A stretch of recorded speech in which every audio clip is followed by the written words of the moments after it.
افلا یتدبرون القرآن ولو کان من عند غیر اللہ لوجدوا فیہ اختلافا کثیرا. سورہ نساء آیت نمبر 82. کیا بول رہے ہیں اللہ رب العالمین؟ کیا یہ لوگ قرآن پر غور نہیں کرتے؟ اگر یہ قرآن غیر اللہ کی طرف سے نازل کیا جاتا تو تم اس میں اختلاف کثیر پاتے. اس اعتبار سے نبی کریم صلی اللہ علیہ وسلم کی کوئی بات قرآن کے خلاف نہیں ہو سکتی. اس پر ہمارا ایمان ہونا ضروری ہے. احادیثوں کو جانچنے کے تعلق سے معیار یہ ہے، عقیدے کے اعتبار سے قرآن سے کوئی نہ کوئی نص ہونا ضروری ہے.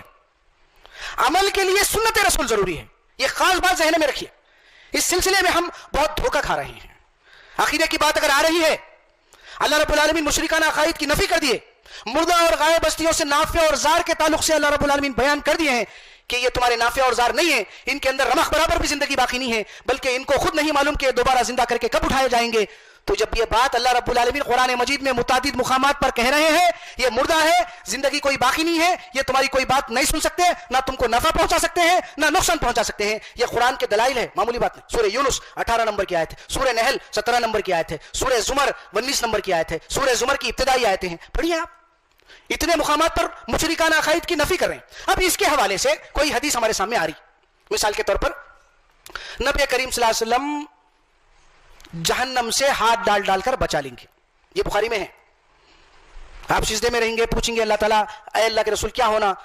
تو میرے امتی میرے امتی میرے امتی مکرر 3 بار جو ہے نا عرض ہے کہ پھر جہنم سے نکالیں گے. پھر اللہ رب العالمین فرما رہے ہیں، کیا ہے نفی کر رہے ہیں پورا، انا ارسلناک بالحق بشیرا ونذیرا ولا تسألوا عن اصحاب الجحیم. اب بولیے آپ سورہ بقرہ آیت نمبر 119. کیا بول رہے ہیں اللہ رب العالمین؟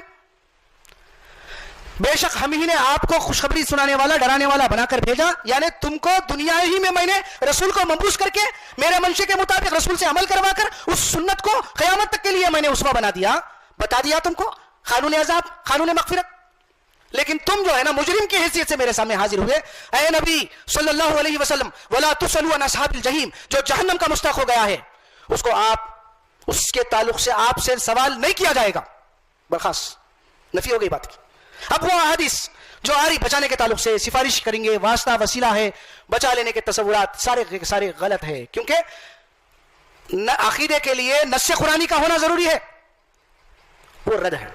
تو اس کا مطلب یہ نہیں ہے کہ ہمارا حدیث کو رد کر دیں، نہیں، ایسا بھی نہیں ہونا چاہیے ہمارے اندر، کیونکہ معمولی بات نہیں ہے. اللہ کے رسول صلی اللہ علیہ وسلم کو جیسا ابھی ہم نے آیتیں پڑھی، آپ کیا ہے احسان عظیم کیے ہیں، آپ کو روشن چراغ فرمایا جا رہا ہے، آپ کو جو ہے نا فضل کبیر ہم نے اہل ایمان پر فضل کیا فرما رہے ہیں اللہ رب العالمین. ایسی صورت میں کیا ہے کیسا معلوم کریں گے سنت؟ مثال کے طور پر نماز پڑھنے کا قرآن میں حکم ہے، لیکن رکوع اور سجدے میں کون سے کلمات ہم ادا کریں گے کیسا معلوم کریں گے آپ؟ متواتر الحمدللہ عمل تو ہے، لیکن دلیل کے لیے ایک حدیث سے ہم کو بات آ رہی، قبول کرنے میں کیا برائی ہے بھائی؟ بولیے آپ. بخاری میں اور مسلم میں ہے بات، رکوع میں سبحان ربی العظیم اور سجدے میں سبحان ربی الاعلیٰ، یہ کلمات کو ہم ادا کریں گے. کیسا کریں گے؟ کہاں ملیں گی تمہارے کو بات؟ ہے سنت میں ملے گی، اور سنت کا جو بات ہے اگر حدیث کی شکل میں ہمارے پاس آ رہی تو ہم کو قبول کرنا ضروری ہے، ورنہ کیا ہوگا؟ رسول کے منکر کہلوائیں گے.